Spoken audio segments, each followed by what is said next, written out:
Have you entered everybody? চলে আসছে সবাই? জি স্যার। Okay. তাহলে আনসার গুলো একটু বলো দেখি, কৃতিকে কি লিখলা বলো দেখি। ও স্যার আসলে তোমারটা শুনে ফেলি। হ্যাঁ স্যার। হ্যাঁ বলো।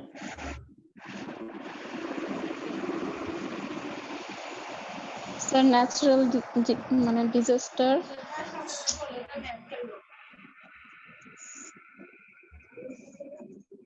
Number 3 number live willingly due to war,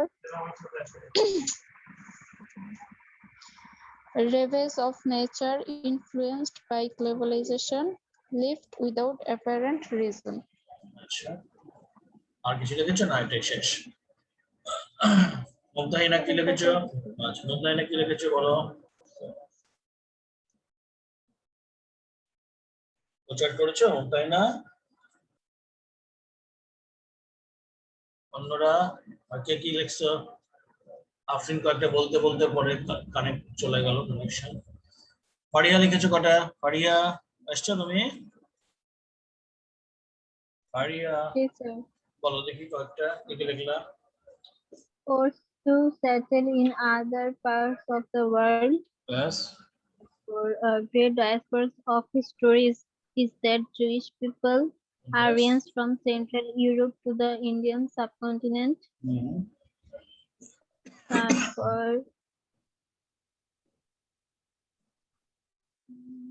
First one. the Palestinian diaspora has attracted a lot of attention. জিনিসটা এভাবে দাও যে attraction of the diaspora of Palestinian অথবা Palestinian diaspora, attraction for the Palestinian diaspora, মানে তোমাকে নাউনে নিয়ে যেতে হবে, সাবজেক্ট ভার্ব রাখা যাবে না, যেটা সাবজেক্ট ভার্ব দিয়ে পরে তুমি প্যাসেজ করবা যখন সামারি তখন করবা। দেখো আনসারটা এখান থেকে স্ক্রিনশট, আগে এই প্রশ্ন আগে স্ক্রিনশট নিয়ে নাও। হ্যাঁ, showing what? Showing the state of the diaspora, diaspora অবস্থা, এই যে স্ক্রিনশটটা নাও। নেওয়া হয়েছে, আমরা আনসারে চলে যাই। আনসারে হচ্ছে এরকম যে ফোর্স টু লিভ, কি জন্য হয়েছিল ফোর্স টু লিভ? একটা হচ্ছে ওয়ান্টেড টু লিভ উইলিংলি, হ্যাঁ, মানে কয়েক রকম বলছে যে স্টেট অফ ডায়াসপোরা, ওরা বলছে স্টেট অফ ডায়াসপোরা, ডায়াসপোরার অবস্থা, কি অবস্থা? একটা ছিল ফোর্স টু লিভ, আর একটা হচ্ছে স্বেচ্ছায় ওয়ান্টেড টু লিভ উইলিংলি, আর লেফট ডিউ টু ওয়ার, আরেকজন চলে গেছে যুদ্ধের কারণে, আরেকটা দল আছে left due to ravages of nature, প্রকৃতির যে বৈরিতার জন্য বা প্রকৃতির বিপর্যয়ের কারণে চলে গেছে। আর এটা হচ্ছে ইনফ্লুয়েন্স বাই গ্লোবালাইজেশন, 5 নাম্বার, যে বিশ্বীকরণের জন্য, বৈশ্বিকরণের জন্য তাদের চলে যাওয়ার ইচ্ছা জেগেছে, without apparent reason, that is কোন রকম স্পষ্ট কারণ ছাড়া, এমনি সবাই যাচ্ছে আমিও যাই এরকম, ঠিক আছে? এই 6টা সুন্দর করে তুলে ফেলো, তোলা থাকলে ভালো, আর নাহলে তোলো। আমরা এখন সামারিতে যাব। এখন আমি যদি সামারি বলতে বলি, তাহলে এই 6টা শব্দকে দেখে দেখে সাবজেক্ট আর ভার্ব বসিয়ে সামারি বলা যাবে? ফ্রেন্ড চেষ্টা করো দেখি। 1 নম্বরকে সাবজেক্ট সেন্টেন্সে বলো দেখি, 1 নম্বরকে কি হতে পারে? Are forced to leave. Diaspora people are forced to leave their ancestral land, ঠিক আছে? নাম্বার 2 বলো, এই তিথি বলো 2 নাম্বার কি হতে পারে? wanted to leave willingly, সাবজেক্টের ভার্ব বসাও। who wanted to leave willingly? কারা? Diaspora people were wanted to live willingly. were wanted to দরকার নেই, জাস্ট সরাসরি wanted। diaspora people wanted to live willingly, wanted আমরা বলবো না, আমরা বলবো যে এখানে তো আসলে আর ওয়ান্টেড, তাই ওয়ান্টেড লেখা আছে, আমরা বলবো diaspora people are wanted অথবা diaspora people want to live willingly, ঠিক আছে? তিথি বলো দেখি, left due to war কি হবে? কারা লেফট করেছিল? এটাকে প্রেজেন্ট দিয়ে কিভাবে বলা যাবে? লেফট প্রেজেন্ট কি?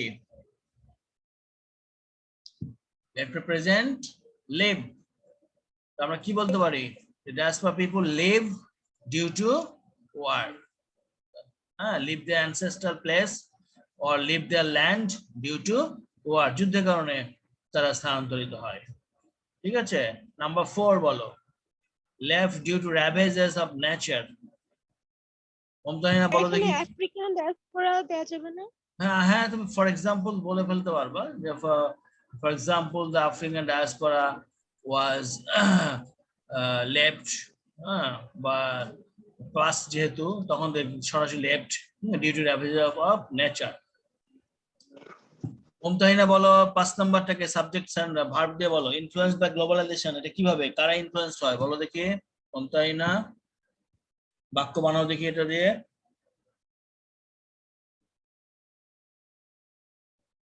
মমতাহিনা কি আনসার হবে বলো।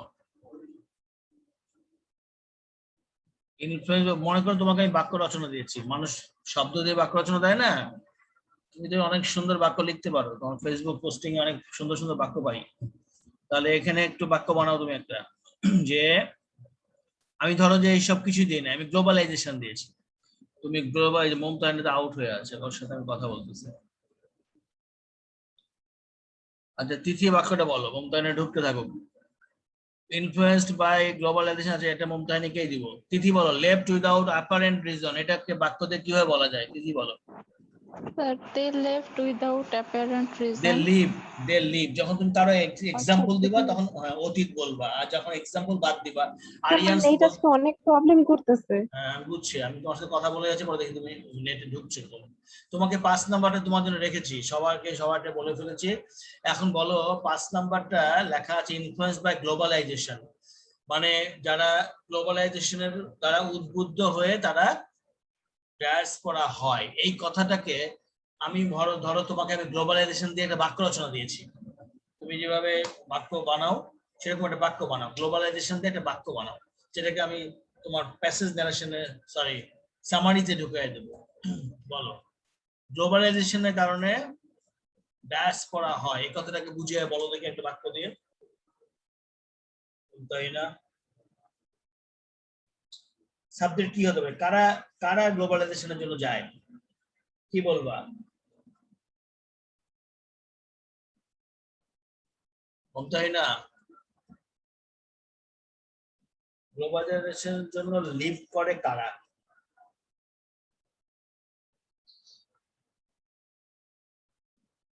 পারবে না।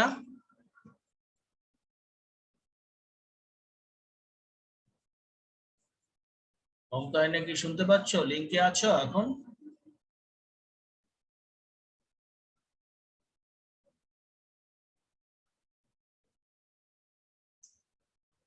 এখানে ভার্ব দেওয়া আছে, আমি সাবজেক্টটা সহ ভার্বটা বসাতে বলছি, আর কিছু না, তুমি যাতে বাক্য লিখতে শেখো। যেমন আমরা বলতে পারি যে now people are influenced to be diaspora by globalization. Now people are influenced, মানুষ উদ্বুদ্ধ হচ্ছে টু বি ডায়াসপোরা হওয়ার জন্য বাই গ্লোবালাইজেশন, অর্থাৎ বৈশ্বিকরণের মাধ্যমে। ঠিক আছে, স্যার এটা কি বোঝায় যে ধরুন বাংলাদেশ থেকে কেউ দেশের বাইরে গিয়ে স্থায়ী হলো, তাদের ক্ষেত্রে? সবাইকে, সব দেশ থেকে সব দেশের মানুষ যারা অন্য জায়গায় চলে যাচ্ছে, হ্যাঁ মানে যে কোনো, হ্যাঁ, নিজ দেশ থেকে বৈশ্বিকরণে চলে গেল। সপরিবারে গেল, পরিবার রেখে গেল, বিদেশ থেকে যোগাযোগ থাকলো, তাহলে না, পরিবার নিয়ে চলে গেল, তখন ব্যাগ এন্ড ব্যাগেজ চলে যেতে হবে, অন্য দেশে গিয়ে স্থায়ী হলো একেবারে। স্থায়ী হলো, হ্যাঁ Right. সে তখন ডায়াসপোরা হয়ে যাবে। ওকে, আমরা দেখি এখানে কিভাবে আমি প্যাসেজ ন্যারেশনে যেতে পারি। এখানে আমি আরেকটা করিয়েছিলাম, এটা একটু দেখিয়ে দিই সরাসরি, এটা আগেটা স্ক্রিনশট নেওয়া আছে, এটা নিয়েছো, এই 6টা পর্যন্ত নিয়েছো এটা। আচ্ছা তাহলে আমি আরেকটা দিয়েছি এখানে যে read the following text and make a flowchart showing the causes of diaspora, কারণটা দেখাও, যেমন গ্লোবালাইজেশন একটা কারণ, এবং বিভিন্ন কারণ দেখিয়ে যে এখানে আমি এটা করেছি। উপরে প্রশ্নটা আগে নিয়ে নাও, প্রশ্নটা আগে নাও, প্রশ্নটা নেওয়ার পরে আমি আনসার দিচ্ছি, আনসারটা লেখো, এইভাবে একেবারে ছোটখাটো করে করা, এটা যে গ্লোবালাইজেশন আর এটা হচ্ছে এক্সাইল, অর্থাৎ যে চলে যাওয়া হচ্ছে আর কি, ফোর্সড হয়ে, সেলফ উইল, এটা ওয়ার, র্যাভেজ অফ নেচার আর সাম আননোন রিজনস। আগেরটাকে আমরা একটু ছোট করে লিখছি আর কি, আরেকটা রূপে যদি দিতে পারি সেই জন্য। ওকে, এটার পরে আমরা দেখি কি করা যায়, যে এটার সামারাইজেশনে যাব আমি।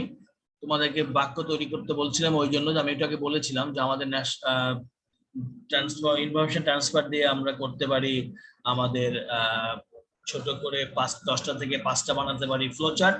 আর 5টা ফ্লোচার্টকে আমি খালি সাবজেক্ট আর ভার্ব দিয়ে, অর্থাৎ ফ্লোচার্টের মুখে যদি আমি কথা বসিয়ে দেই তাহলে আমার সামারি হয়ে যাবে। ঠিক আছে?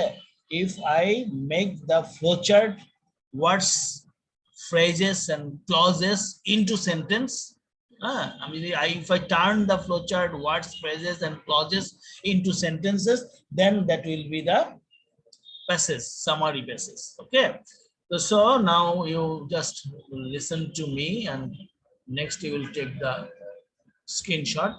Summary: diaspora represents the people who have left their homelands and settled in other parts of the world.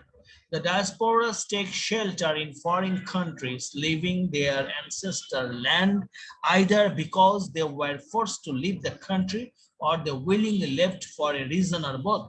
Or both বলেছে, তার মানে কি ফোর্সড হয়েছে অথবা ইচ্ছা করে গিয়েছে।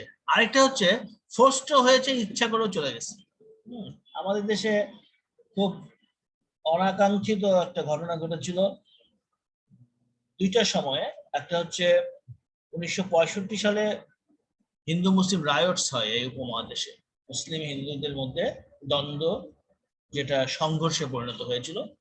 সেই সময়ে আমাদের দেশে যেহেতু মুসলিমের সংখ্যা আগে থেকে বেশি এই অঞ্চলটাতে, এখান থেকে প্রচুর হিন্দু পরিবার বাই ফোর্স তাদেরকে যেতে বাধ্য করা হয়েছে। অনেকে আবার ইচ্ছা করে গিয়েছে, অনেকে দুইটার কারণে গিয়েছে, যে না এখানে থেকে স্বাচ্ছন্দ্য বোধ করছি না, কষ্ট হচ্ছে, আর ওদিকে আমাদের সবাই আছে আত্মীয় স্বজন এলাকা, চলে যায়। হ্যাঁ, এটা থাকতেই পারে। দেখবো যে চিটাগাং এর বহু লোক ঢাকাতে সেটেল, বরিশালের বহু লোক সেটেল, নোয়াখালীর বহু লোক সেটেল। ঠিক আছে, এখন আমি কি বলতে পারবো তাহলে যে বেটা তুই নোয়াখালী ঘর বাড়ি থাকিস ঢাকা, এটা বলতে পারবো না, তাই না? একজন যেখানে সেটেল হতেই পারে। তো এই স্বাভাবিক ব্যাপারটা আমাদের একসময় এই উপমহাদেশটাতে একটা ছিল, তখন তো আর বাংলাদেশ আলাদাভাবে ছিল না, পূর্ব বাংলার নাম ছিল, পরবর্তীতে পূর্ব পশ্চিম পাকিস্তান নাম হয়। তো তখন তো অ্যাকচুয়ালি একটাই দেশ। তো চিটাগাং, নোয়াখালী, বরিশাল থেকে বেশিরভাগ মানুষ যদি ঢাকায় এসে সেটেল হতে পারে, তাহলে কলকাতা থেকে অনেক মানুষ এসে সেটেল হতে পারে আমাদের দেশের এই সাইডে। তখন তো আমাদের দেশে ওই দেশ বলে কথা একটাই দেশ ছিল, এই অঞ্চলে সেটেল। ঠিক আছে, কিন্তু তার রুটটা কলিকাতা থাকতে পারে, পশ্চিমবঙ্গ মুর্শিদাবাদ থাকতে পারে, আবার পাশাপাশি এলাকা বলে যশোর, ওর কাছাকাছি এলাকা সাতক্ষীরা, ওই এলাকাতে আসছে। আমরা পাশের এলাকার সাথে আত্মীয়তা করি, চাকরি নিয়ে যাই, ব্যবসাতে যাই। গাজীপুরের বহু লোক ঢাকাতে এসছে, ঢাকার বহু লোক দেখো গিয়ে নরসিংদী আছে। এরকম ঘটনাগুলি ঘটছে। কিন্তু পরবর্তীতে যেহেতু আমাদের একটা ভৌগোলিক সীমারেখা হয়ে গেছে, তখন আমরা জিনিসটাকে একটু বাঁকা করে দেখি, ওদের এলাকার বেশিরভাগ মানুষ কলকাতায় আছে, পশ্চিমবঙ্গে আছে, তার তো রুটটা ওই সাইডে থাকবে, তাই না? ঢাকা শহরে যদি প্রচুর বরিশাল, নোয়াখালী, চিটাগাং, কুমিল্লার মানুষজন থেকে থাকে, কারণ তারা অনেক অ্যাক্টিভ, ঢাকা থেকে কাছে, তারা এসে ঢাকাতে এস্টাবলিশ হয়েছে, এটাই স্বাভাবিক। তাহলে আমার কলকাতা, পশ্চিমবঙ্গ, মুর্শিদাবাদের লোকজন যশোর, খুলনা, সাতক্ষীরাতে এসে সেটেল হতে অসুবিধা করে, সেটাই হয়েছে। কারণ পাশের দেশে আমরা পাশের এলাকায় বিয়ে শাদী, বাণিজ্য, ব্যবসা, চাকরি বাকরির কারণে যাই, ওইরকমই গিয়েছে। কিন্তু যেহেতু একটা ভৌগোলিক সীমারেখা একটা কাঁটাতার পড়ে গেছে, এখন আমরা এটাকে বাঁকা চোখে দেখি যে তার সবাই কলকাতাতে আছে, তো সেটাই স্বাভাবিক থাকা। হ্যাঁ, তো যাই হোক, তো এইরকম ভাবে উভয়ই ঘটেছে। অ্যানসেস্ট্রাল ল্যান্ড চেঞ্জ করেছে, either because they were forced to leave the country or they willingly left for a reason or both. এরপর বলছি, among the great history of diasporas, ডায়াসপোরার বড় বড় ইতিহাসের মধ্যে the Jewish diaspora is mentionable. জিউইশের ডায়াসপোরাটা খুব বেশি পরিমাণে উল্লেখযোগ্য। হ্যাঁ, ইহুদিরা চলে গিয়েছিল তাদের এলাকা ছেড়ে। The Aryans also left their homeland, Central Europe, thousands of years ago and settled in the Indian subcontinent. In 20th century history, the Palestinian diaspora has drawn the attention of the world leaders because of their plight and miseries. তারা যে চলে আসলো, তাদের দুর্দশা, আসার পরে শান্তি নাই। গতকাল আজকে সকাল পর্যন্ত তাদেরকে হামলা করা হয়েছে, দুপুর 12টা থেকে বিরতি হয়েছে প্যালেস্টাইনের উপর হামলা। তো এই যে ঘটনাগুলো, এটা পৃথিবীকে নাড়া দিয়েছে। ঠিক আছে, গত সেঞ্চুরি থেকে এই ঘটনা ঘটছে। Globalization has contributed much to the recent types of ডায়াসপোরাস।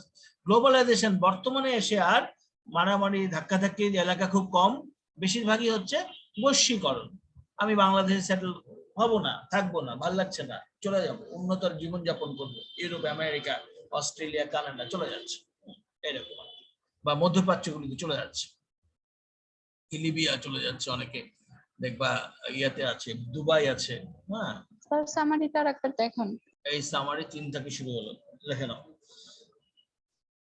The Aryans also left পর্যন্ত দেখা যাচ্ছে, তোলো স্যার এটা, লেফটের পর থেকে দেখান। লেফটের পর থেকে দেখো, দেয়ার হোমল্যান্ড থেকে ডায়াসপোরাস পর্যন্ত, ঠিক আছে। তো এখানে আমাদের সব টাইপস অফ কোশ্চেন্স আমরা করে ফেললাম ইউনিট 9 এর লেসন 1 এর। কালকে আমরা ইউনিট 2 আবার রিডিং দিয়ে ওখান থেকে প্রশ্ন করব। এখন কিছু সময় আছে, তোমাদেরকে একটু গ্রামাটিক্যাল হিন্টস দেই। এই সামারি সঠিক লিখতে গেলে একটু গ্রামাটিক্যাল নলেজ দরকার, বুঝছো? আমি তোমাদের একটু গ্রামাটিক্যাল হিন্টস দেই, কি কি ছিল, আমরা আগে কি পড়েছি, তার উপরে একটু রিভিশন কি করা যায়, হ্যাঁ এরকম কিছু করি। দেখো তো একটা কোশ্চেন দেখতে পাচ্ছ, আমরা 2018 এর একটা কোশ্চেন দেখা যাচ্ছে। I have already solved number 1 with you. তোমাদের সাথে আমি নাম্বার 1 করেছি। Recently I have posted a record of class after or before Eid. ঈদের আগে বা পরে আমি তোমাদেরকে একটা, সম্ভবত আগে দিয়েছি, একটা পোস্ট দিয়েছিলাম। ওখানে শেক্সপিয়ারের উপরে কাজ ছিল, তোমরা বেশ অংশ নিয়ে ওখানে আনসার করেছো। আমার পোস্টিংটাতে আমার পেজে যেও, যে খুলে দেখো যে এই ক্লাসটা তোমাদেরকে নিয়ে করা হয়েছে এবং তোমরা ভালো আনসার করেছো সবাই। তারপরেও আমি যেহেতু অনেকদিন গ্যাপ গেল, সেজন্য ঈদের ছুটির যে আমরা কয়েকটা ক্লাস অফ রাখলাম, সেই হিসেবে আমি এটাকে আরেকবার পড়ে দিয়ে তারপর 2 নম্বরে যাচ্ছি। এটা 2018 এর যে কমন সেট আমাদের, তার কমন কোশ্চেন ছিল কম্বাইন্ড, তার খ সেট, যেটা কোন সেট সেট হয়েছিল আমি জানি না। খ সেটে 1 নম্বরে ছিল William Shakespeare was born on April 23, 1564 in dash village. এটা হচ্ছে আর্টিকেলের জন্য। তো ভিলেজ তো আমাদের অপরিচিত থাকে, পরিচিত থাকে। পরিচিত থাকবে হয়ে যাবে তখন যখন আমি ভিলেজটার নাম বলবো, ঠিক আছে? আমি যখন নাম বলবো না, আমি যখন বলবো যে বর্ধমান জেলার এক গ্রামে কাজী নজরুল জন্ম নিয়েছিলেন, ইনে ভিলেজ হবে। আর বর্ধমান জেলার চুরুলিয়া গ্রামে, তখন চুরুলিয়া আমার কাছে পরিচিত হয়ে গেল, তখন দা ভিলেজ অফ চুরুলিয়া। ঠিক একইভাবে in the village of Stratford on Avon হবে, স্টার্টফোর্ড অফ অ্যাভন হচ্ছে তার ভিলেজের নাম, আর দা হবে এই জন্য এখানে এ নাম্বার হবে দা। Do you see the question on the paper on the screen? দেখতে পাচ্ছ কোশ্চেনটা সবাই? খেয়াল করছো? হ্যাঁ, প্রয়োজনে খাতা রাখো, আনসার গুলো লিখেই নাও, কারণ এগুলো তো আমাদের সলভে থাকা দরকার। 1 নম্বর কোশ্চেন তো আসবে পরীক্ষাতে।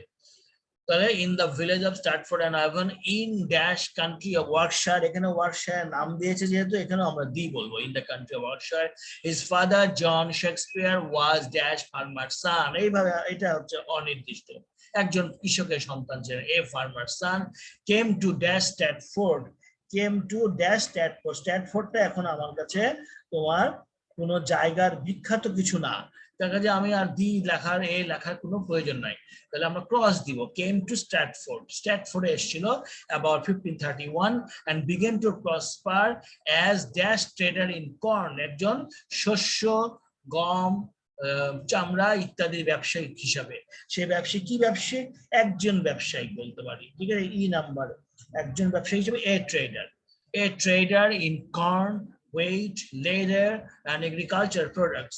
His mother Mary Arden was dash daughter of dash prosperous farmer, ঠিক আছে? His mother Mary Arden was a daughter of, বলতে পারি আমরা, হ্যাঁ সরি দা ডটার অফ বলতে হবে, এ তো বলা যাবে না, কারণ একটি কন্যা, তার কি একটাও থাকতে পারে, 10টাও থাকতে পারে, এটা তো আমরা জানি না, এই যে আমরা একটি কন্যা বলবো না, আমরা the daughter of, the daughter of dash prosperous farmer. এখানে অফ এ প্রসপারাস ফার্মার, অনেক প্রসপারাস ফার্মার আছে, তার মধ্যে একজন অফ এ প্রসপারাস ফার্মার।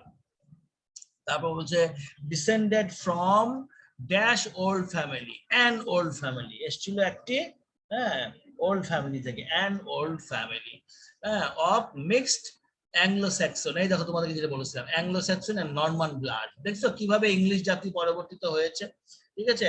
এবং এখানে ইংলিশ জাতির সাথে আবার এখানে অ্যাংলো স্যাক্সন এবং নরমান ব্লাড দুই জাতি আর কি, অ্যাংলো স্যাক্সন একটা জাতি, নরমান ব্লাড একটা জাতি, নরমান একটা জাতি, এই দুই জাতি থেকে আসা আর কি পরিবারের মানুষেরা।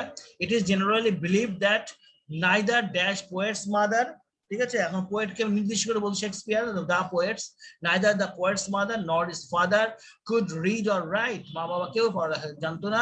In 1582 Shakespeare married Anne Hathaway the daughter of dash peasant family. আর একইভাবে একটি নির্দিষ্ট করে বলছি আমরা, মানে অনির্দিষ্ট করে বলছি আমরা, সরি, যে কোনো একটি পরিবার, পিজেন্ট মানে কৃষক, ঠিক আছে, of A peasant family, of A হবে a peasant family. She was 8 years older than Shakespeare. Shakespeare জন্য সে 8 বছরের বড় ছিল। যাই হোক, আমি যেগুলি বললাম তার মধ্যে হচ্ছে A নাম্বার ডি, ঠিক আছে, তারপরে আসো বি নাম্বারের বেলাও D, next C number, C তে বললাম এ, ডি তে আসো, ডি বলেছি তোমার, ডি এর জন্য বললাম ক্রস দিয়ে দিব, তারপরে ই তে হচ্ছে তোমার এ ট্রেডার বললাম, এফ নাম্বারে এসে আবার আমরা নির্দিষ্ট করেছি দ্য ডটার অফ, যা বলেছি, জি নাম্বারে এসে আমরা এ বললাম, হ্যাঁ, এ প্রসপারাস ফ্যামিলি, এইচ নাম্বারে এসে বলতেছি যে অ্যান ওল্ড ফ্যামিলি, ও যেহেতু ফাওয়েল, তারপরে এসে পোয়েটকে নির্দিষ্ট করে দা পোয়েটস আই নাম্বারে, এবং জে নাম্বারে এ পিজেন্ট ফ্যামিলি। এই আমাদের 1 নম্বরের আর্টিকেল কোশ্চেন আনসার। 2 নম্বরে আসো আমরা একটু প্রিপোজিশন প্র্যাকটিস করি। মোটামুটি আমরা যে মাঝখানে একটু সময় নিয়েছি, কানেকশন হচ্ছিল না ইয়ের জন্য, নেটের জন্য, তাতে আমার ক্লাস আরেকটু আগে শেষ হতো, এখন ক্লাস টাইমটা আগায় যাবে। তো তোমাদের যদি সমস্যা থাকে 50 পার হলে তোমরা অফ নিতে পারো, আর যদি না চাও 9টা পর্যন্ত দেখতে পারো, অসুবিধা নেই। তো নাম্বার 2 তে দেখো, do you have any idea dash cyber cafe. হ্যাঁ, তো সাইবার ক্যাফে সম্পর্কে কি হতে পারে, একটা আইডিয়া করো দেখি। প্রিপোজিশন অ্যাবাউট হতে পারে, অফ হতে পারে। হ্যাঁ, do you have any idea of অথবা about a cyber cafe. It is a place teeming dash information, ঠিক আছে, টিমিং এর সাথে জানবা উইথ বসে, হ্যাঁ, অর্থাৎ ইনফরমেশন সহ একটা প্লেস, টিমিং উইথ, হ্যাঁ, উইথ ইনফরমেশন, উইথ হবে। It is a notebook network dash all networks. Network কাদের নেটওয়ার্ক? সব নেটওয়ার্কের নেটওয়ার্ক। সাইবার ক্যাফে হচ্ছে সব নেটওয়ার্কের নেটওয়ার্ক, সব নেটওয়ার্কে একসাথে করে একটা সেন্টারে নিয়ে এসে তোমাকে সার্ভিস দিচ্ছে। তাই বলছে যে ইট is A network of all networks. এখন আমাদের হাতে ল্যাপটপ, মোবাইল ইত্যাদি খুব অ্যাভেলেবল হয়ে যাওয়াতে, কম্পিউটার ইত্যাদি, আমরা সাইবার ক্যাফেতে যাই না। কিন্তু কয়েক বছর আগে সাইবার ক্যাফে খুব বেশি চালু ছিল বাংলাদেশে। এই ঘটনা ধরো 20-25 বছর আগে, তখন অ্যাভেলেবল ছিল না মানুষের কম্পিউটার এত, তো মানুষ কিন্তু ব্রাউজ করতে সাইবার ক্যাফেতে যেত, বেশ চলতো সাইবার ক্যাফে গুলো। হ্যাঁ, ঢাকাতে বিভিন্ন এলাকায় সাইবার ক্যাফে ছিল, ঢুকে গিয়ে তুমি ওখানে যে কাজটা নিজে কম্পিউটারে বসে করো এখন স্বাচ্ছন্দ্যে, এই কাজটা সাইবার ক্যাফেতে বসে করতে। তুমি সার্কুলার খুঁজছো, কলেজের নোটিশ খুঁজছো, এভরিথিং এর মাধ্যমে, হ্যাঁ, ভর্তি অ্যাডমিশন খুঁজছো, এগুলো আর কি। যাই হোক, এখনো সাইবার ক্যাফের কাজ আছে, এখনো দেখবা ইউনিভার্সিটি করে তোমরা যখন অ্যাডমিশন নিবে, আগে তো মানুষ ঢাকা থেকে গোটা বাংলাদেশ দৌড়াতো কষ্ট করে করে, ফর্ম ফিল আপ থেকে শুরু করে বিভিন্ন কাজে একবার দৌড়াতো, আর একবার পরীক্ষা দিতে দৌড়াতো। এরকম কঠিন কাজ ছিল তখন। জীবন যে কেমন ছিল, হ্যাঁ, রাজশাহী থেকে এসেছি, যমুনা নদী পার হয়ে 1.5 দিন লাগিয়ে, ঠিক আছে, ট্রেনে জার্নি করে, হ্যাঁ, মাঝখানে ফেরি পার হয়ে, তখন তো যমুনা সেতু ছিল না, 1.5 দিন লাগিয়ে এসে ফর্ম ফিল আপ করে গেছি, খালি ফর্ম ফিল আপের জন্য আসছি।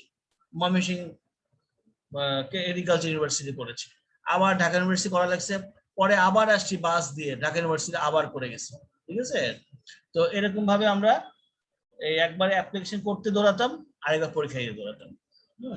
তো পরে আমার ঢাকার সাবজেক্টে যেহেতু রাজশাহীর সাবজেক্টটা ভালো ছিল বলে আমি রাজশাহী ভর্তি হলাম, ইংলিশ ছিল, ঢাকাতে আমার সোশিওলজি আসছিল, আমি সোশিওলজিতে অ্যাডমিশন নেই নাই। যাই হোক, it is a place dash computers, এটা হচ্ছে কিসের প্লেস? ডি নাম্বার হচ্ছে it is a place with computers, place with, হ্যাঁ, এমন একটা প্লেস কি কম্পিউটার সহ, with computers. It is a place with computers dash which, through which, যার মাধ্যমে through his customers can use the internet and send emails and so on. A cyber cafe is closely associated এরপরে with বসে, এগুলোকে মুখস্থ করে ফেলবা। associated with বসে, associated with মানে হচ্ছে মানে সংশ্লিষ্ট, হ্যাঁ, কোন কিছুর সাথে মানে সংযুক্ত থাকা, হ্যাঁ, associated with internet communication system. A customer sitting dash the cafe, a customer sitting কোথায় কোথায় বসে আছে, sitting at a cafe হতে পারে, in the cafe হতে পারে। A customer sitting in the cafe by a customer sitting at the cafe can communicate dash people, communicate করতে গেলে with বসে, এটা মুখস্থ করে ফেলবা। association, associate with, teaming with, communicate with, এই যে গ্রুপ ভার্ব তোমাদেরকে অনেক আগে আগে দিয়েছিলাম, দেখো কিভাবে বেসিক জিনিস কাজে লাগে। দেখো তোমাদেরকে কিন্তু আমি 97 বা 106 পর্যন্ত দিয়েছি, এরকম সংখ্যা আমার মনে আছে। গ্রুপ ভার্ব দিয়েছিলাম প্রিপোজিশন পড়াতে পড়াতে। তোমরা পরীক্ষা আসতে আসতে ওই পড়াগুলো আবার রিভিশন করে নিও, যাতে পরীক্ষাতে এইভাবে আসলে সাথে সাথে মনে পড়ে যায় যে হ্যাঁ এটার সাথে গ্রুপ ভাবতে এটা হবে, ঠিক আছে? তো can communicate with people dash the world, কোথাকার পিপুলরা কোথাকার হবে, নিশ্চয়ই পৃথিবীরই হবে, পৃথিবী জুড়ে। অফ দ্য ওয়ার্ল্ড হতে পারে, অ্যারাউন্ড দ্য ওয়ার্ল্ড হতে পারে, অ্যাক্রস দ্য ওয়ার্ল্ড হতে পারে, ঠিক আছে? ইনফ্যাক্ট বস্তুত a cyber cafe is not prejudicial, ঠিক আছে? is not prejudicial dash our development. Prejudicial হচ্ছে ব্যাপারটা এরকম যে এটা আমাদের ডেভেলপমেন্টের ব্যাপারে মানে কোন রকমের ইয়ে করে না আর কি, যে আগে থেকে কোনো শর্ত জুড়ে দেওয়া হয় না, হ্যাঁ। prejudicial of our development or against our to our development or against our development. prejudicial পরে to বা against যে কোনো একটা ইউজ করতে পারো, to our development বা against our development এরকম ব্যবহার করতে পারবে। এটা মোটামুটি আমরা করলাম। এ নাম্বার বললাম, অফ বললা তুমি ফারিয়া, আমি অ্যাবাউট দুটোই হবে, হ্যাঁ। বি নাম্বারে বললাম উইথ, হ্যাঁ, প্লাস টিমিং উইথ, ঠিক আছে? সি নাম্বারে গিয়ে বলেছি অফ অল নেটওয়ার্কস অফ হবে এখানে। ডি নাম্বারে আসো, তখন বলছি ডি নাম্বারে প্লেস কি প্লেস উইথ কম্পিউটার সহ, হ্যাঁ, যার মাধ্যমে থ্রো হুইচ বা বাই হুইচ যেটা বলতে চাও। A service is closely associated বললাম with F number. G number sitting, হ্যাঁ, ইন দা ক্যাফে বা এট দা ক্যাফে যাই বলো। Communicate with people of the world, people কোথাকার, দুনিয়া জোড়া পিপুল, সেই কথা বলেছি, হ্যাঁ। আর লাস্টে এসে বললাম যে prejudicial to or against our development, এই মোটামুটি। এবার 3 নম্বর একটু যাই, সময় আছে আর একটু কাজে লাগাই, কি বলো, পারবে না? চলবে? Any problem? স্যার বলো বলো। স্যার শুক্রবার কি সবসময় 7:30 থাকবে? সমস্যা না থাকলে 7:30 থাকি, নাকি প্রবলেম? না স্যার, আমার বায়োলজি থাকে। কটা থেকে? স্যার আপনি তো শুক্রবার শনিবার দিয়েছিলেন না সকালে? শুধু শুক্রবারে দিয়েছিলাম দুপুরবেলা, পরে তো দেখলাম যে 7:30 সব রোজার দিনই পারলাম দেখে আমি রেখে দিলাম যে সন্ধ্যায় থাকি। স্যার এখন টাইমটা চেঞ্জ করেন। শুক্রবারে কটায় বলছো? স্যার অন্য দিনই 7:30 বাজে অনেক দেরি হয়ে যায় না? মাগরিবের নামাজটা পড়ে বসলেই হয়। বসতে পারো, 7টার সময় বসতে পারো। মাগরিবের নামাজ তো আজকে 7টায় শেষ হবে, কালকে 7:15 শেষ হবে, তখন আবার বলবো স্যার একটু সমস্যা হয়ে যায়, আবার 10 আগে তো মিনিট বেশি। সকালের দিকে ছিল, এখন সকালের দিকে নিন। খালি শুক্রবারে ছিল সকালের আজকে দিকে। বায়োলজি ক্লাস ছিল তো ওইটা ক্যান্সেল হয়েছে। তো রোজার মধ্যে মনে হয় সকালের দিকে ছিল নাকি রোজার না, আগে? একমাত্র শুক্রবার দুপুর 12টায় ছিল, যা তোমাদের অনেক আপত্তির মুখে আমি করেছিলাম, তোমরা চাও নাই। এখন আবার এখানে আসি, তখন তোমরা ওটা চাচ্ছ, তাও আমার অসুবিধা নাই, প্রবলেম নাই। কটার সময় করবা শুক্রবার? স্যার 12টার থেকে না হয়ে 10টা বা 11টার দিকে হলে ভালো সেটাই হয় তো আমি আমাদের জন্য। চেয়েছিলাম, তারপরে আবার 10টা 11টায় তোমাদের কারণ 12টার দিকে হলে 12টাতে একদম জুম্মার আজানই দেয় শুক্রবারে, 1টা 1:30 বেজে কিন্তু যাবে। সেটাই তো আমি চেয়েছিলাম। তাহলে বিকাল 4টায় নেওয়া যায় না? তোমরা চাইলে পারবো, কিন্তু আমি 10:30 দিয়েছিলাম, তখন আবার কালকার প্রাইভেট আছে, তখন আবার হ্যাঁ স্যার, আমার 11:30 আবার একটা টেস্ট থাকে। আবার 12টায় করছিল। শুক্রবারটা হ্যাঁ, আর অনেকের দাওয়াত থাকে বিকালে, বাইরে টাইরে যায়, হয় না পড়ানো। তাহলে বলো কি করবা?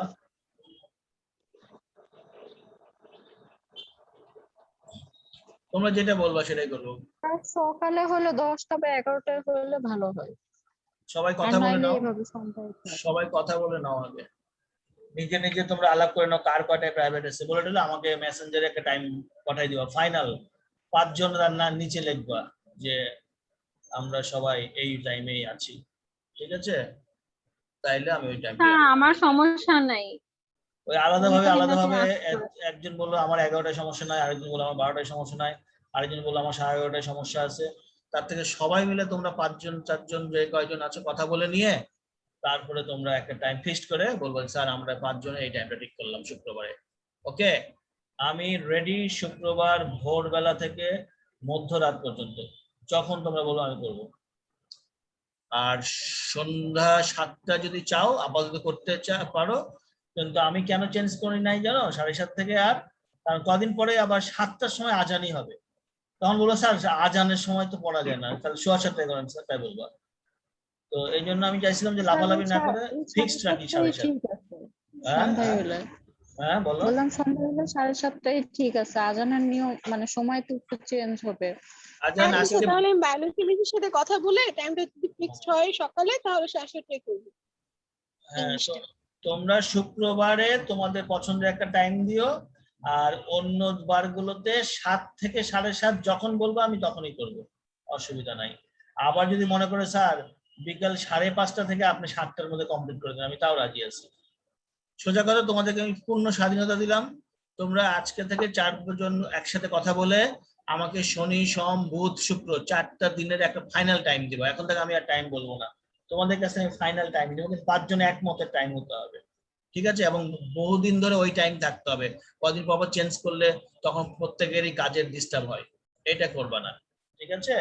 আমি আর টাইম দিব না, এখন থেকে তোমরা আমাকে টাইম দিবা, আমি সেই টাইমে পড়াবো, কিন্তু ফিক্সড টাইম হতে হবে একটা, অনেক দিনের জন্য। ওকে, তোমরা আমাকে টাইম দিও, এখন আমি পড়ি।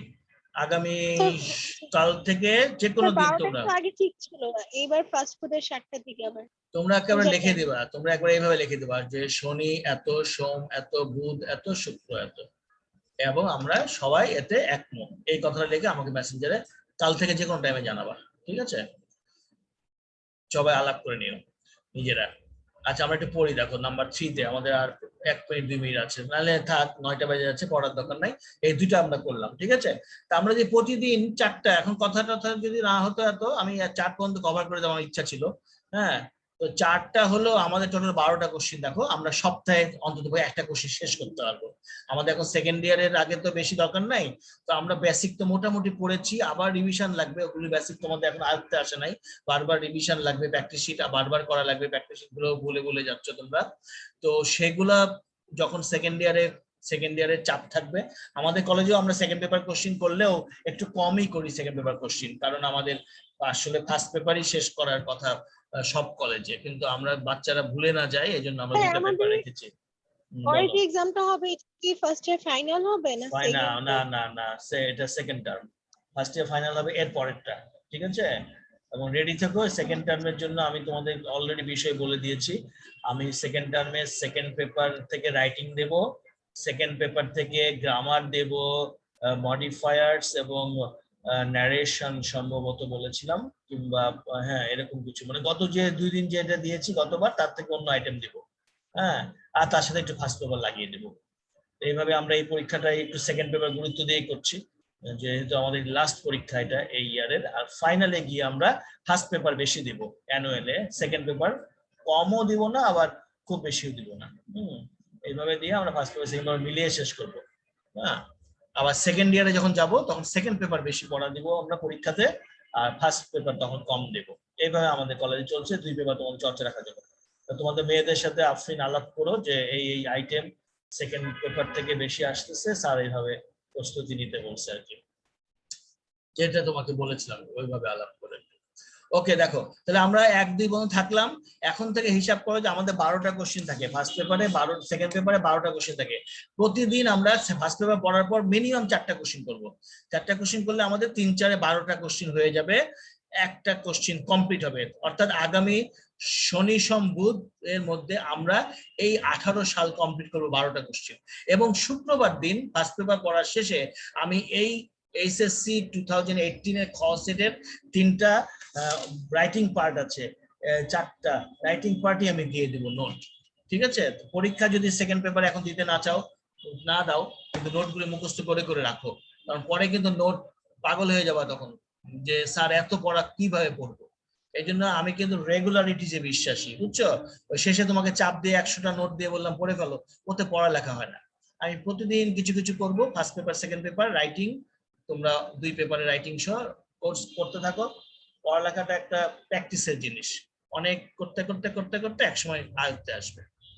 এটা বিশেষ করে English language, Bangla language, physics, chemistry, accounting, এগুলো প্র্যাকটিসের জিনিস। হ্যাঁ, তুমি কোর্স কমপ্লিটের পড়া পড়তে পারবা হিস্ট্রি, কোর্স কমপ্লিট করতে করতে পড়া পড়তে পারবা বায়োলজি, হ্যাঁ, ইকোনমিক্সও টর্চার ব্যাপার, তারপর চালিয়ে দেওয়া যায়। হ্যাঁ, সামাজিক বিজ্ঞান, এগুলো কোর্স কমপ্লিট, 10টা প্রশ্ন 15টা প্রশ্ন পড়লাম, শেষ। হ্যাঁ, ওতে লেখাপড়া হয় না ভালো, কিন্তু পরীক্ষা চলে যায়। English, Bangla, physics, chemistry, math, finance, accounting, এগুলা কিন্তু চর্চা রাখতে হবে সারা বছর, নাহলে রেজাল্ট খারাপ হয়ে যাবে, আয়ত্তে আসে না। ঠিক আছে, আজকে 9টা পর্যন্ত আমরা থাকলাম, আগামী দিন একই স্টাইলে পড়া হবে। টাইমটা তোমরা যদি আমাকে জানিয়ে দাও সারাদিনে কালকে, আমার খুব সুবিধা হয়, যে শনি সোম বুধ শুক্র তোমরা কখন কখন করবে। ওকে, কালকের মধ্যে জানাবে, 4 জন আলাপ করে। হ্যাঁ, থ্যাংক ইউ। 9টা বাজে। আল্লাহ হাফেজ সবাই। আসসালামু আলাইকুম স্যার। ওয়ালাইকুম সালাম। টাইমটা জানিয়ে আমাকে জানিয়ে দিও।